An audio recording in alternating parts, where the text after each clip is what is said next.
안녕하세요.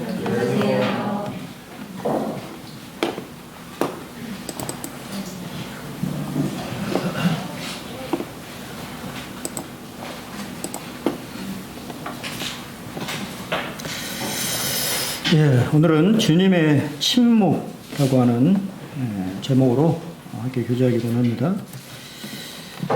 같이 성경 누가복음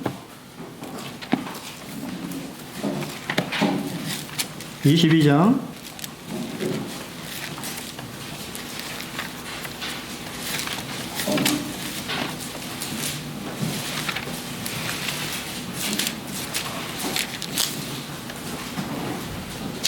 '다 찾으셨죠? 63절부터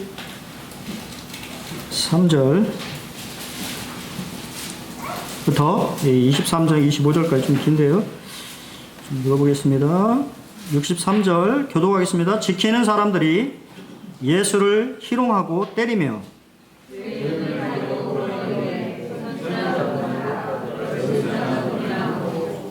이 외에도 많은 말로 욕하더라.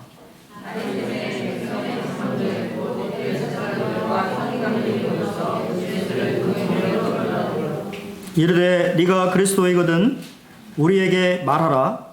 대답하시되 내가 말할지라도 너희가 믿지 아니할 것이요 그러나 이제부터는 인자가 하나님의 권능의 우편에 앉아 있으리라 하시니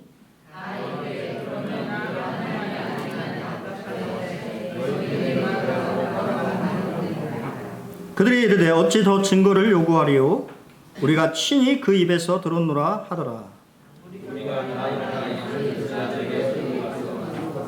고발하여 이르되 우리가 이 사람을 보매 우리 백성을 미혹하고 가이사에게 세금을 바치는 것을 금하며 자칭 왕 그리스도라 하더이다 하니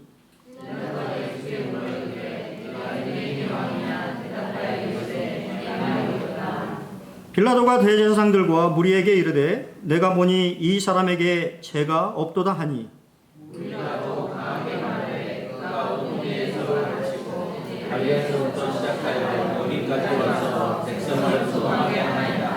빌라도가 듣고 그가 갈릴리 사람이냐 물어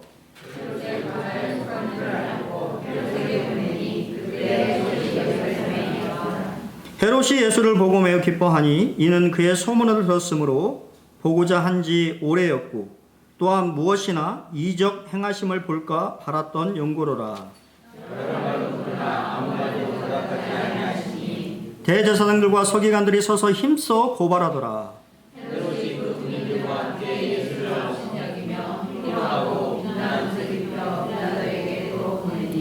헤롯과 빌라도가 전에는 원수였으나 당일에서 서로 친구가 되니라.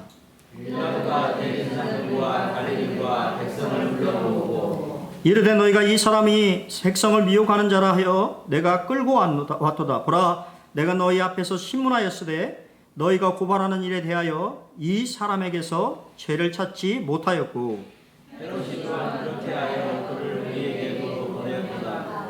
보라 그가 행한 일에는 죽일 일이 없느니라. 그러므로 때려서 놓겠노라. 우리가 그때 소리 질러 이르되 이 사람을 어찌하고 바라바를 우리에게 도와주소서 하니 이 바라바는 성중에서 일어난 밀란과 살인으로 말미암아 옥에 갇힌 자로라. 빌라도는 예수를 얻고자 하여 다시 그들에게 말하되 그들은 소리질러 이르되 그를 십자가에 못 박게 하소서 십자가에 못 박게 하소서 하는지라.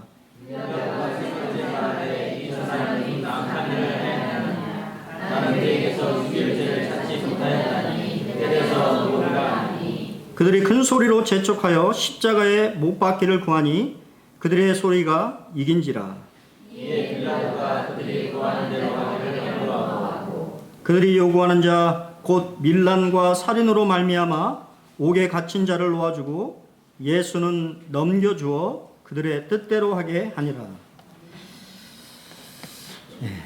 감사합니다.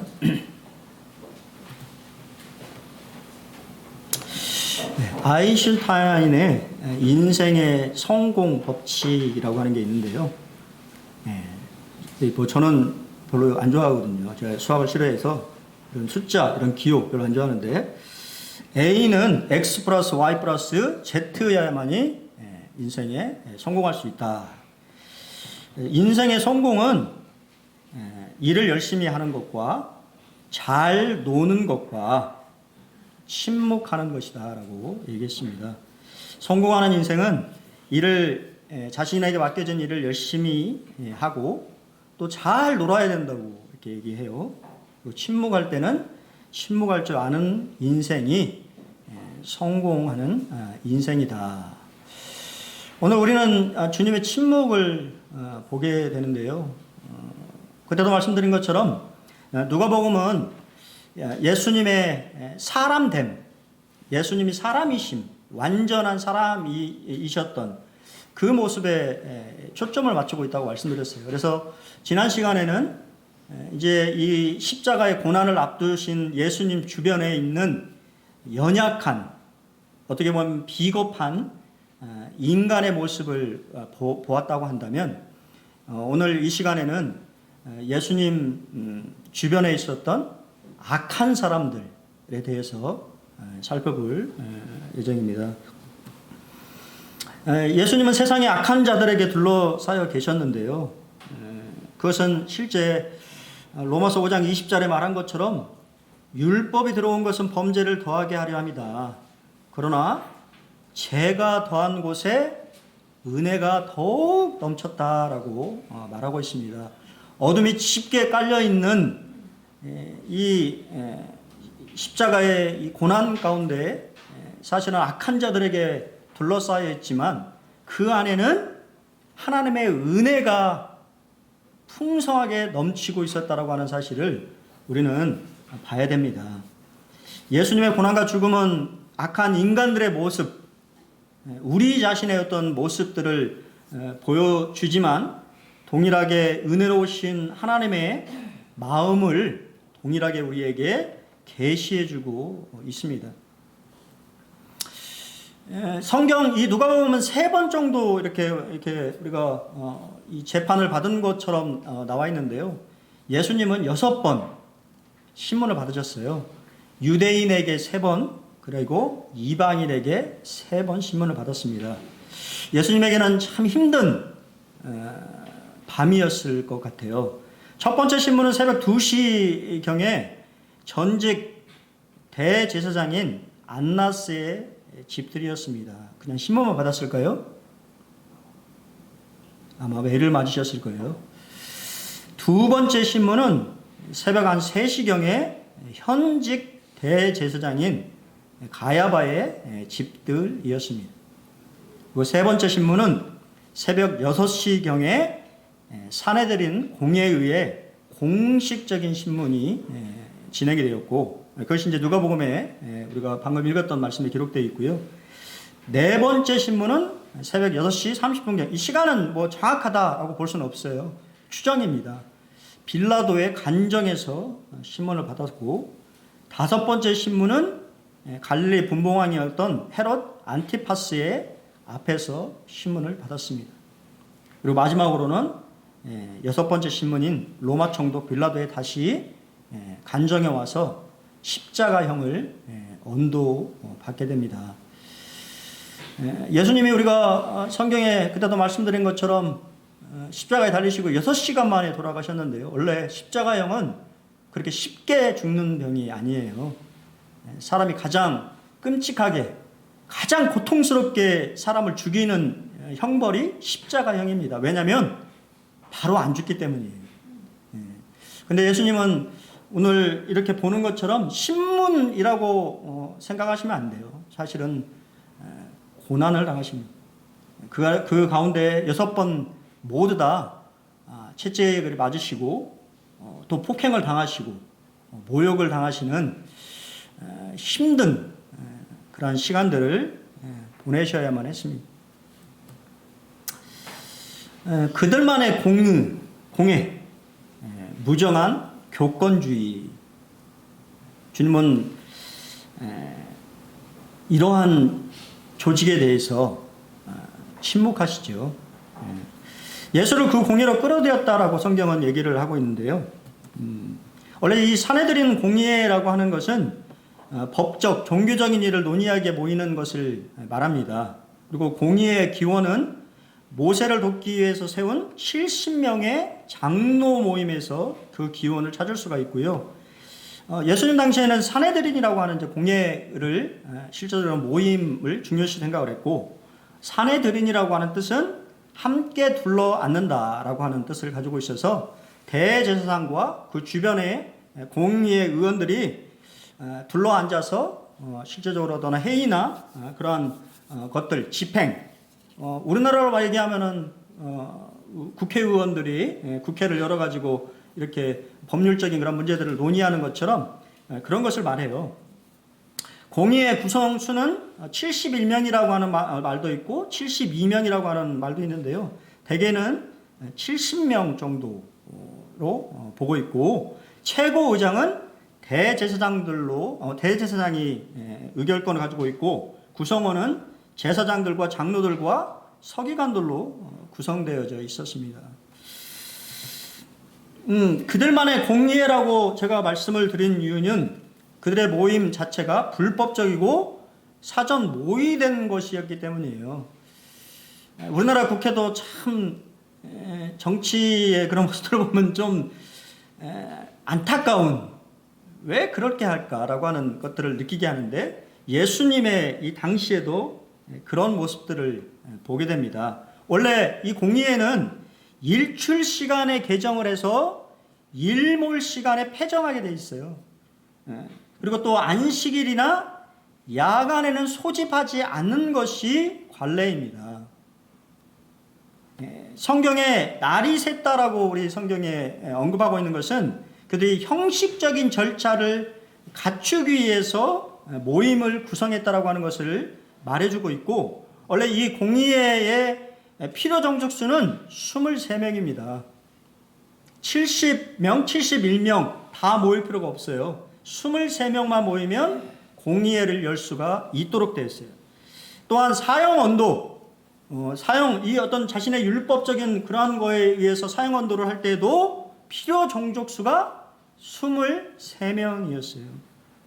그 말은 성경에는 언급되어 있지 않지만 대제사장 가야바와 사두개파 중심으로 최소 종족수만을 채웠을 가망이 높습니다. 왜냐하면 예수님의 가르침은 바리새인들의 가르침과 상당히 유사했기 때문에 바리새파 공의회 의원들은 부르지 않았을 것으로 보여져요. 왜냐하면 논쟁이, 제가 다음 시간에 좀 말씀을 드리겠지만 그 대표적인 사람이 혹시 누군지 아십니까? 혹시 기억하세요? 니고데모와 아리마대 요셉이 바리새파 출신이고, 아마 성경에 분명히 이 자리에 참석했을 거예요. 반대표를 던지기 위해서. 나중에 다음 시간에 좀 살펴보겠습니다. 또한 그 당시 유대인들에게는 사형 집행권이 없었어요.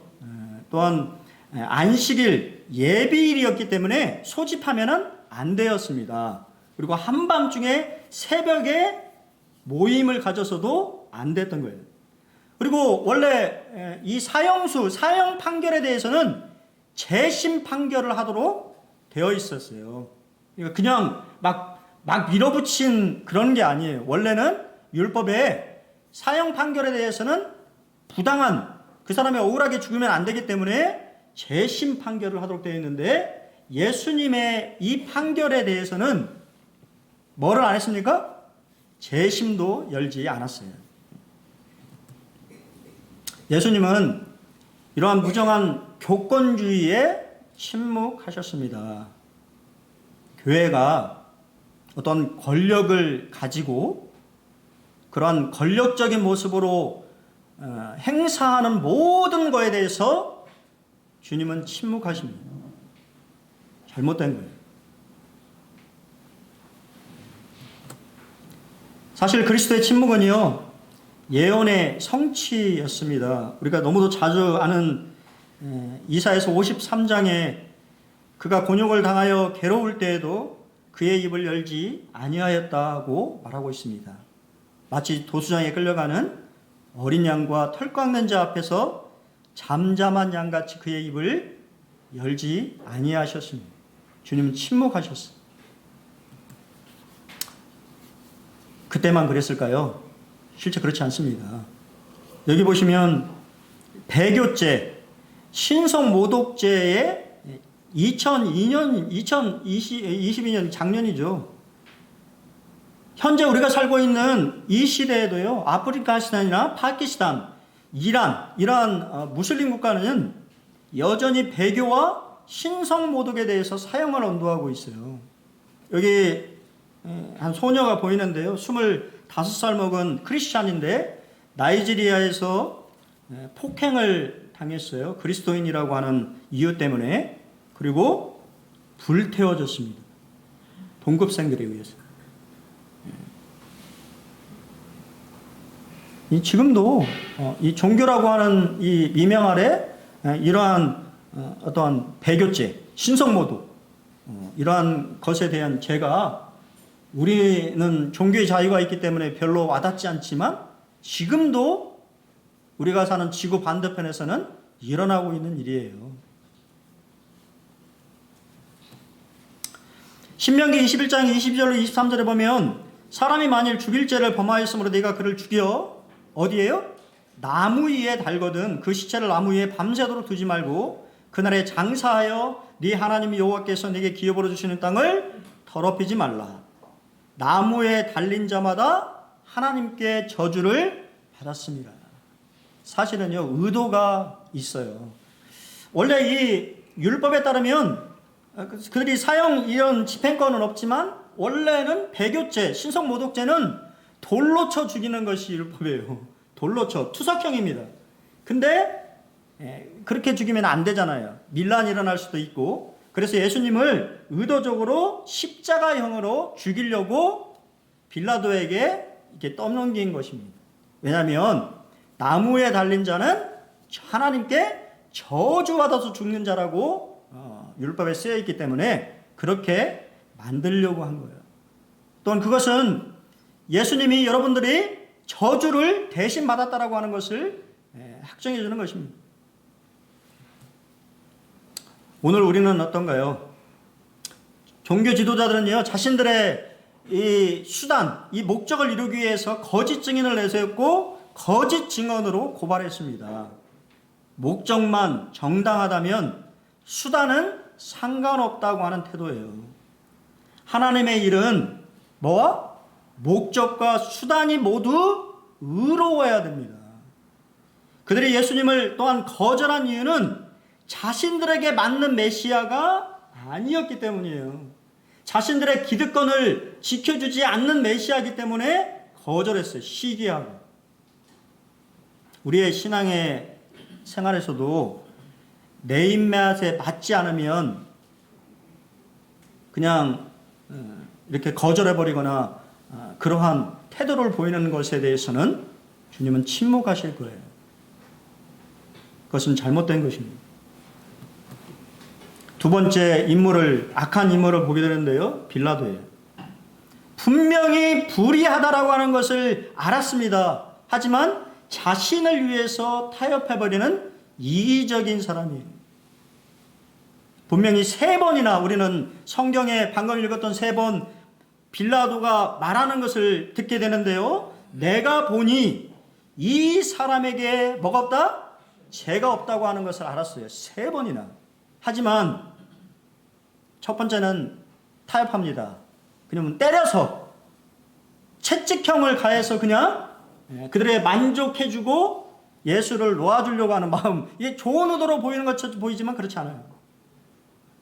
하지만 마지막에는 결국 예수님을 불의하다라고 하는 걸 알았어요. 죄가 없다는 걸 알았음에도 불구하고 그냥 넘겨주게 됩니다.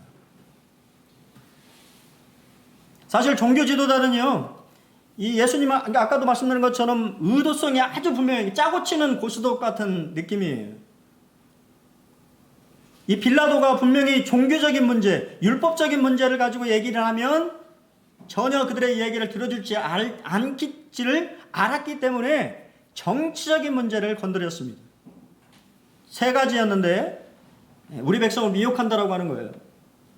근데 바보도 아니고 그 당시에 이 팔레스타인을 다스리고 있던 로마 총독부가 예수에 대해서 몰랐을까요? 아니요. 천만의 말씀이에요. 3년 반 동안 지켜봤을 거예요. 이 사람이 반란을 일으키는 수괴가 아닌지, 열심당원들을 동원해가지고 이 자기 나라를 이렇게 전복하는 그러한 사람이 되지 않을까라고 지켜봤어요.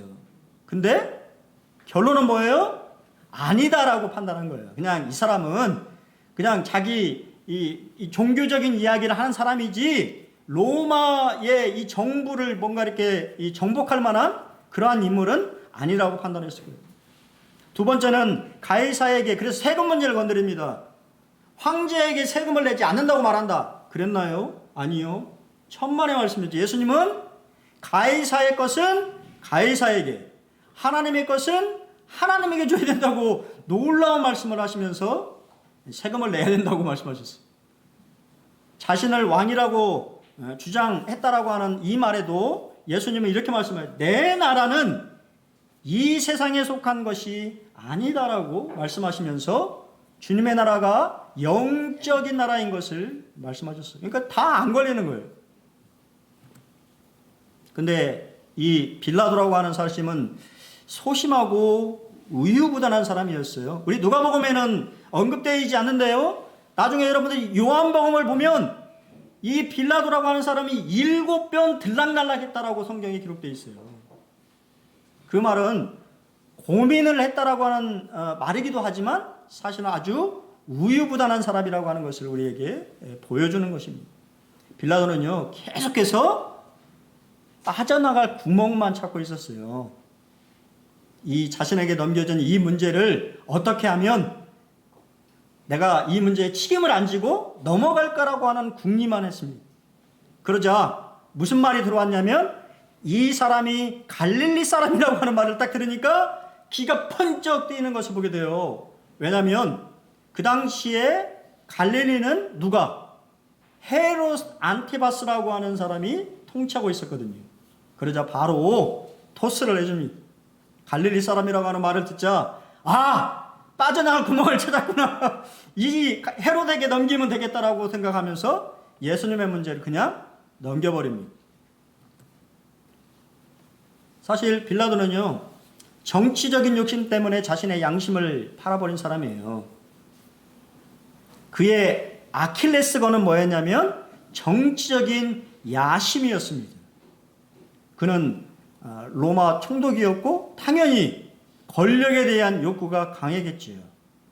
그러자 사람들이, 이 유태인들이, 예수를 고발하는 사람들이 당신이 그렇게 하면 황제의 충신이 아닙니다라고 하는 말을 하자 이제는 그의 아킬레스건이 건드린 것이죠. 예수를 넘겨줍니다. 빌라도는 3번씩이나 예수님을 무지하다라고 말하는 것처럼 사실을 보이잖아요. 좋게 볼 수도 있지만 사실은 책임 회피예요. 모든 책임을 가지고 있는 사람은 누구예요? 빌라도였어요. 근데 그 빌라도는 책임을 회피하고 싶었습니다. 다 유태인들한테 떠넘기고 싶은 거예요. 우리가 잘 아는 것처럼 다른 복음서에 보면 이 빌라도의 아내가 꿈을 꿨어요. 예수님을 죽이면 안 된다라고 하는 꿈을 꿨습니다. 아주 이 생생한 꿈을 꿔서 아내가 막 간곡하게 간청했어요. 예수를 죽이면 안 된다고. 살려야 된다고. 근데 그는 자신의 정치적인 야심 때문에 자신의 양심을 팔아버린 것입니다. 무죄인 것을 알면서도 십자가형을 언도하는 악한 모습을 보이는 것입니다. 같이 한번 읽어보겠습니다. 디모데전서 4장 2절, 디모데전서 4장 2절 시작. 자기 양심이 화인 맞아서 외식함으로 거짓말하는 자들이라. 화인 맞다, 마비되다, 둔감해지다란 말이에요. 악에 하인 맞으면 양심이 작동하지 않는 것입니다. 그런 얘기 들어보셨어요? 경찰 이렇게 이제 이렇게 공부할 때 보면 살인자들이 연쇄 살인마들이 양심이 있을까요? 오경장 양심이 있을까요? 양심이 없어요? 양심이 있습니다. 양심이 있는데요. 양심에 화인 맞은 거예요. 연쇄 살인마도 첫 번째, 두 번째는 주저해요. 근데 세 번째, 네 번째 갈수록 꺼리낌이 없습니다. 양심이 무뎌지는 거예요. 살인도 무뎌지는 거죠. 우리의 양심은 어떤가요? 성경은 그래서 베드로전서 3장 16절에 같이 한번 읽어보겠습니다. 베드로전서 3장 16절 시작. 선한 양심을 가지라. 이는 그리스도 안에 있는 너희의 선행을 욕하는 자들로 그 비방하는 일에 부끄러움을 당하게 하려 함이라. 왜 그리스도인에게도 선한 양심을 가지라고 말씀하셨을까요? 선한 양심이 필요하다고 하는 거예요. 양심은 하나님이 주신 자정작용을 하는 기관이에요.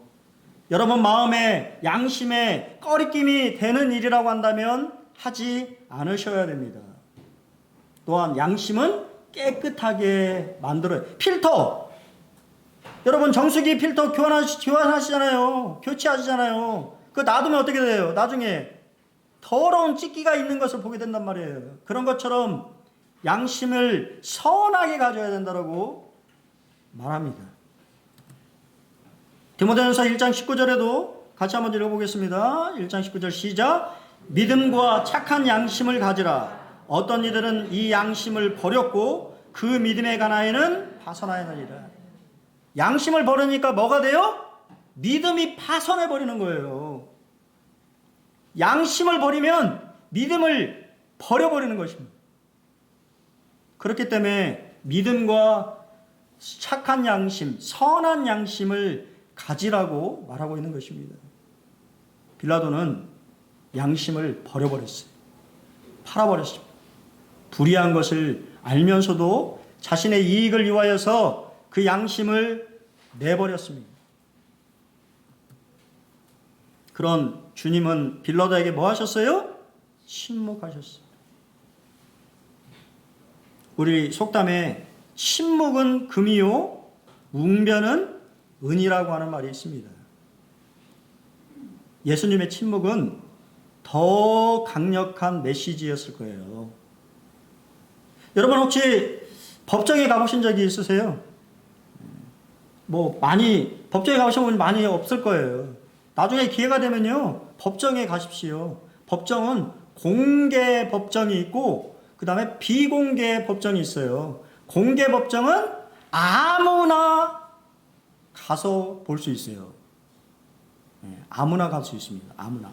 저도 법정에 그때 이 서초동에 법정에 간 적이 있었는데요. 저도 좀 뭐라 그럴까요?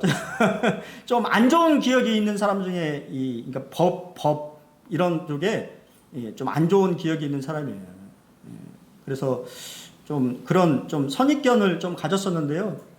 제가 그때 법정에 갔는데 좀 선입견이 달라졌어요. 그 판사님이 누군지는 잘 모르겠습니다만 판사님의 판결을 보고 이 판사라고 하는 것이 그냥 무조건 나쁜 사람은 아니지만 이렇게 판결이라고 하는 게 그래도 괜찮게 하시는구나. 이제 제가 참석했던 그 판결은 한 여러 명이 이 모의해서 이 절도를 행하는 그런 사건이었는데 이 한 학생이에요. 미성년자 애가 집을 나오고 가출해가지고 이 잘못된 형들한테 어울리면서 막만 본 거예요. 막만. 근데 걔는 벌써 전과가 있어요. 막만 봤는데 여러분 어떻게 판결하시겠어요? 전과가 있고 막만 봤더라도 당연히 범죄에 동참한 거죠. 그렇잖아요. 동참한 거예요. 초범도 아니잖아요. 근데 전 깜짝 놀랐어요. 판사님이 미안하다고 얘기하시더라고요. 그 아이한테. 다른 나머지는 다 곧바로 구속. 판결이 그 자리에서 바로 구속시켰어요. 근데 그 미성년자 청소년 10몇 살인가 밖에 안 먹은 아이였는데 판사님의 판결이 참 가슴에 울렸습니다. 내가 미안하다. 어른이 너에게 올바른 길을 가르쳐주고 그렇게 했어야 되는데 그렇게 하지 못한 것 같아서 어른으로서 미안하다고 얘기를 하더라고요. 그러면서 무죄. 그 자리에서 바로 그 아이 석방했어요. 그리고 다시는 그런 범죄의 길로 들어서지 말아라 라고 이렇게 말씀하시면서 무죄 판결하시면서 저 너무 충격이었어요. 법대로 하면 그 아이는 가중 처벌이거든요. 이미 이 재범이잖아요. 그런데 참 그렇게 판결하는 걸 보면서 참 이 법에 대해서 우리나라가 그래도 이 법이 잘 작용하고 있구나. 판사님에 대해서도 좋은 인상을 제가 가지게 되는 기회였습니다. 사실 우리는 그런 판결을 원하잖아요. 근데 예수님의 판결은 부당했습니다. 그런 부당한 판결에 대해서 예수님은 침묵하셨어요. 아무 말씀도 안 하셨습니다. 오늘 우리는 어떻습니까? 신앙생활에는 중간이 없어요. 우리는 항상 중간에 있으려고 노력합니다. 두 다리를 한쪽은 세상에, 한쪽은 신앙에, 중간은 없어요. 빌라도는 분명히 책임자였음에도 불구하고 행동에도, 결정에도, 책임에도 회피했습니다. 그러자 결국 그는 우유부단한 책임 회피자였을 뿐이에요. 자신을 위해 양심을 팔아버리고 진리를 희생시켜서 타협해버렸습니다. 그리고 결국 굴복했어요. 빌라도의 죄는 책임만큼 큰 거예요. 또한 의도적으로 넘겨준 사람들의 죄는 더 크다고 예수님은 말씀하셨어요. 그 의도가 악했기 때문에. 세 번째는 헤롯 안디바입니다. 헤롯 안디바는 회개 없이 자신의 쾌락만을 탐닉하는 호기심 많은 사람이에요. 오늘 아까 방금 우리 동희 형제가 요새 심각하다고, 마약범죄가 심각하다고 저도 별로 그렇게 이렇게 생각 안 했었는데요. 나중에 CBS에 그 담당하는 검사님이 나오셔서 그 인터뷰하는 거 봐서 깜짝 놀랐습니다. 100명 중에 1명이래요. 우리나라 마약 중독자가 100명 중에 1명이라고 합니다. 그리고 왜 지금 이 마약 범죄가 판을 치고 있냐면 필로폰이 피자 한 빡값이에요. 2, 3만 원이면 구매할 수 있대요. 그렇기 때문에 청소년 아이들이 쉽게 구매할 수 있는 거예요. 놀랍지요. 그 아이들은 뭐를 위해서 그렇게 할까요? 호기심입니다. 근데 이 헤롯 안디바가 그런 사람이에요. 자신의 쾌락을 위해서 호기심만을 추구하는 사람의 모습이 헤롯 안디바입니다. 그는 예수를 보고자 했고, 왜냐하면 예수님이 행하시는 기적들을 들었어요. 그래서 자신의 앞에서 쇼를 보고 싶었던 것입니다. 헤롯 안디바는 헤롯 대왕의 둘째 아들이에요. 나중에 부왕이 죽은 후에 갈릴리와 베레라고 하는 지역의 영주가 되었습니다. 근데 그가 얼마나 이 쾌락을 추구하는 사람이었냐면 이복 형제인, 그러니까 형제, 배가 다른 형제죠. 얘 아내인 헤로디아에 반했습니다. 그래서 20년 넘게 살아온 부인이었던 나베테안 왕 아레테스, 발음도 어렵네요. 아레타스의 딸을 버려버렸어요. 그리고는 조카예요. 이 신분으로 보면 조카인 헤로디아와 결혼했습니다. 사실은 이 헤롯 안디바보다 더 악한 여자가 누구냐면 헤로디아예요. 뭐 지금 헤로디아에 대해서 얘기하는 시간이 아니기 때문에 말씀드리지 않겠습니다만 이 아내를 그냥 데려왔어요. 이복 형제의 아내를. 그러자 침례 요한이 그 일에 대해서 책망했습니다. 그러자 어떻게 했어요? 죽여버렸어요. 목 베었어요. 그것도 사실은 이 헤로디아가 꾸민 일이에요. 살로메라고 하는 딸을 시켜서 헤롯의 목을 요구했습니다. 그의 성격은요, 교활하고 방탕한 사람이었어요. 그래서 예수님은 여우라고 얘기했어요. 우리말도 그렇죠? 여우짓한다. 헤롯은 여우였어요. 그것도 큰 여우도 아니고 작은 여우. 자신의 쾌락을 위해서는 무엇이든지 하는 얄팍한 사람이었습니다. 헤롯의 관심은 자신의 쾌락만을 위한 것이었어요. 요즘에 아이들이 이런 마약에 손대는 것도 마찬가지입니다. 호기심이지만 결국은 중독되어서, 제가 잠깐 놀랐는데 인터뷰 그 검사님 여자분이시더라고요. 담당하시는 대검의 마약 범죄를 총괄하시는 분이 또 여자분이라는 것이 참 대단했는데, 그 여자분의 말에 의하면 마지막에 참 기억에 남는데요. 그분이 그러시더라고요. 절대 하면 안 되는 이유를 말씀하시면서 한 젊은 청년이 이 클럽에서 우연찮게, 자기가 원하지 않았는데 우연찮게 마약을 이렇게 마시든지 이렇게 복용하게 되었는데요. 환각 증세가 일주일 갔대요. 일주일 갔는데요. 어떤 일이 일어난지 아십니까? 가족을 다 죽였어요. 그 일주일 환각 그 기간 동안에 사람들이 자신을 죽인다라고 생각을 했대요. 그 환각에 빠져가지고. 그래서 이 가족이 자신을 죽인다고 생각해서 가족 전체를 살해했습니다. 그렇기 때문에 하면 안 된다고 얘기를 하더라고요. 쾌락이라는 것이 그것이 무서운 것이에요. 한번 빠져들면, 지금 미국은 난립니다. 제가 그때도 말씀드렸죠? 보여드렸죠? 좀비거리. 펜타닐이라고 하는 약인데요. 그 약에 취해서 사람들이 좀비처럼 거리를 떠돌아다니고 있어요. 여러분 자신의 쾌락을 위해서 기적을 바라고 있습니까? 헤롯의 관심은 오로지 자신의 쾌락을 위한 기적, 나를 기쁘게 해줘 라고 하는 것이었습니다. 해계 없는 호기심은 주님은 침묵하십니다. 그의 관심은 그냥 예수님을 통해서 우리가 마술쇼를 보고자 하는 그러한 호기심처럼 예수님을 통해서 어떤 기적과 같은 일들을 그냥 보고자 했던 것입니다.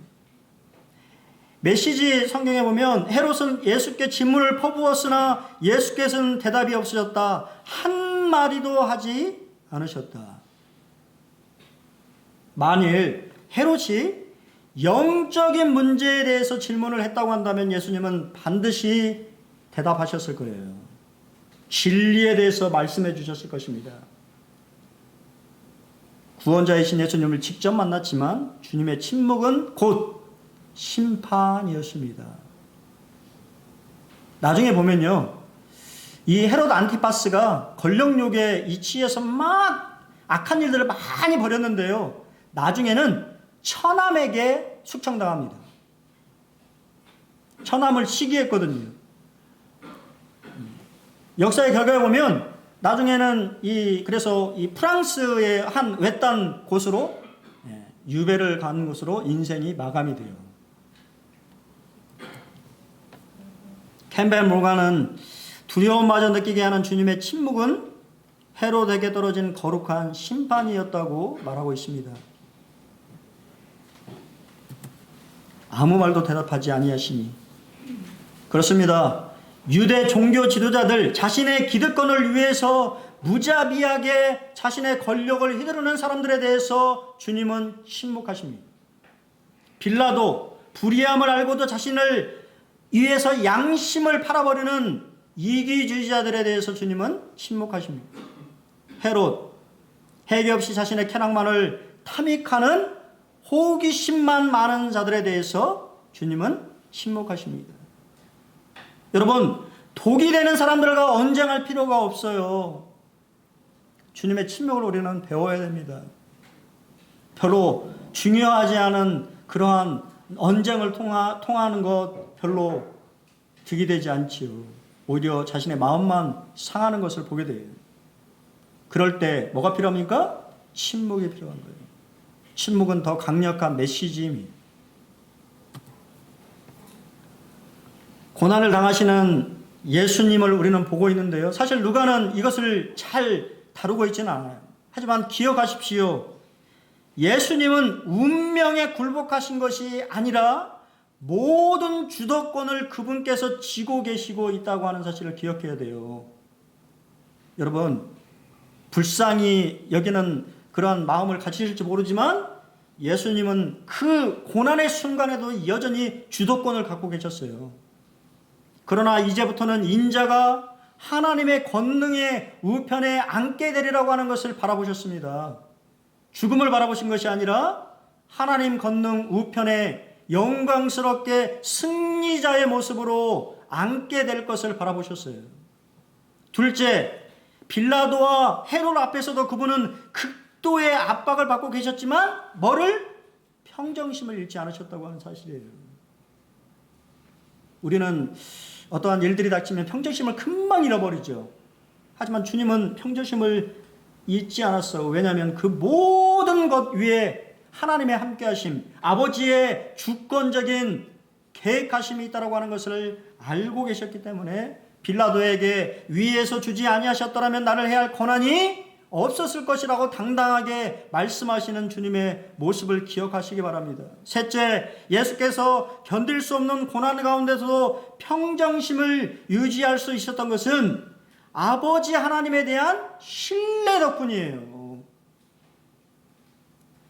너는 내 사랑하는 아들이라고 외치시는 아버지의 말을 그분은 믿고 계셨던 거예요. 그 죽음의 순간 온갖 모욕과 수치와 고통이 임하는 그 순간에도 아버지에 대한 믿음을 갖고 계셨습니다.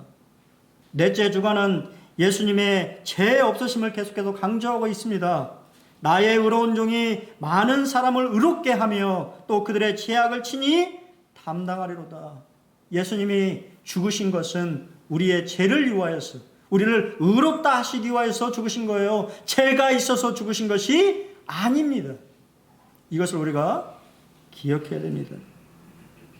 여러분, 말씀을 줄이면서 오늘 이번 한 주 주님이 우리의 입술에 파수꾼을 세워주셔서 우리가 침묵할 때는 침묵하고 말해야 될 때는 말을 하는 그런 한 주가 되었으면 참 좋겠습니다. 예, 감사합니다.